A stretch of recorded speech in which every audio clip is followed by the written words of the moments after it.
जिल्हा संपादक हमीद शेख। फैजपूर पत्रकाराला दुकानात जाऊन शिवीगाळ व मारहाणीची धमकी, माजी ग्रामपंचायत सदस्याविरुद्ध कारवाईची मागणी। फैजपूर येथील पोलीस निरीक्षक आणि जळगावचे पोलीस अधीक्षक यांच्याकडे एका निवेदनात पत्रकारांनी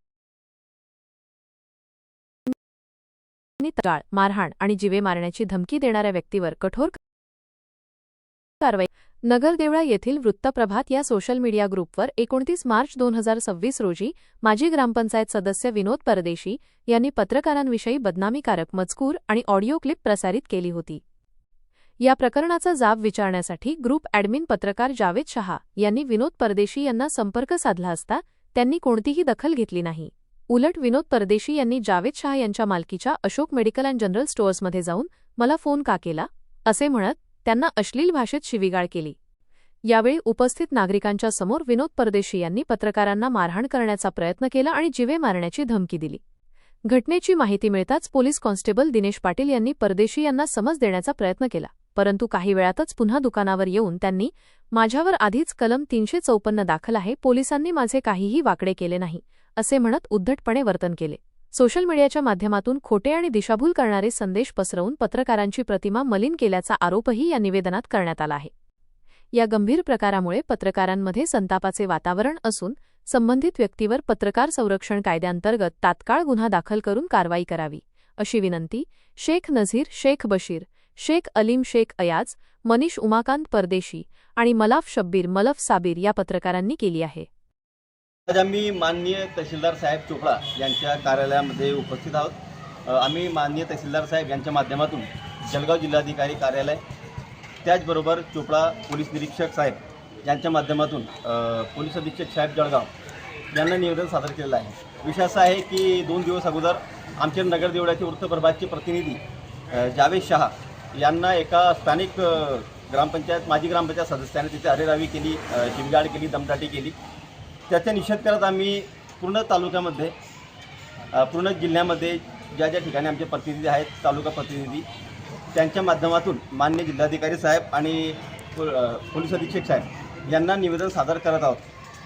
आमची मागणी आहे की सदरील व्यक्तीवरती पत्रकार संरक्षण कायद्याअंतर्गत गुन्हा दाखल व्हावा आणि अशा गुंड प्रवृत्तींना शासनाने वेळीच आळा घालावा अशी विनंती अर्ज आम्ही सादर केलेला आहे। तर माझ्यासोबत आमचे चोपडा तालुका प्रतिनिधी हाफिज शेख आणि आमचे चोपड्याचे सामाजिक कार्यकर्ता अजहर शेख हे उपस्थित आहेत।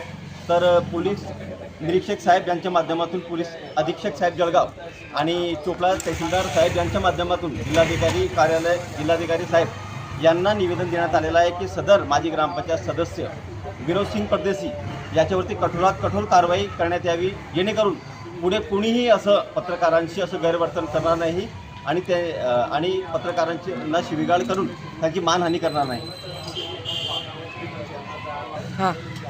जेणेकरून अशा निंदनीय घटनांना आळा बसावा म्हणून आम्ही आज निवेदन सादर केलेलं आहे। त्याचबरोबर फैजपूर उपविभागीय कार्यालय त्यांच्यामार्फत जिल्हाधिकारी आणि त्याचबरोबर फैजपूरचे पोलीस निरीक्षक यांच्यामार्फत पोलीस अधीक्षक साहेब यांना सुद्धा आता थोड्या वेळामध्ये निवेदन देण्यात येत आहे।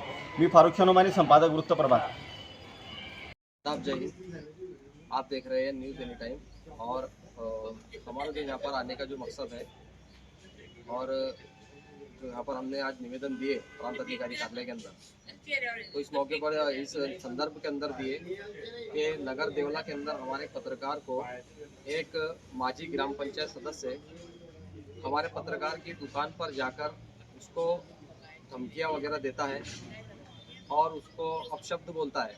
इस संदर्भ के अंदर हमने यहाँ पर प्रांत अधिकारी कार्यालय के अंदर निवेदन दिए और निवेदन के माध्यम से हमने एक मांगनी ये की है प्रशासन से कि इस व्यक्ति के ऊपर जो पत्रकार को धमकी देता है और ऐसे व्यक्ति के ऊपर जो दूसरे पत्रकारों को भी धमकी देता है, इन पर कड़ी से कड़ी कार्रवाई की जाए और इनके ऊपर पत्रकार संरक्षण कायदे के अंतर्गत इनके ऊपर गुना दाखिल किया जाए, ताकि ऐसा कोई कदम और ऐसा कोई कृत्य करने के लिए अगला कोई भी घबराए, क्योंकि जो पत्रकार है ये लोकशाही का चौथा स्तंभ है और पत्रकार जो है वो समाज के राजनीतिक मुद्दे, सामाजिक मुद्दे, शासन प्रशासन से अपने हक को और जनता के बात को मनवाता है। तो इस संदर्भ के अंदर हमने यहाँ पर निवेदन दिया और शासन प्रशासन से मांगनी की कि उनके ऊपर कड़ी से कड़ी कार्रवाई की जाए ऐसे व्यक्ति के ऊपर जिसने एक पत्रकार को धमकी दी।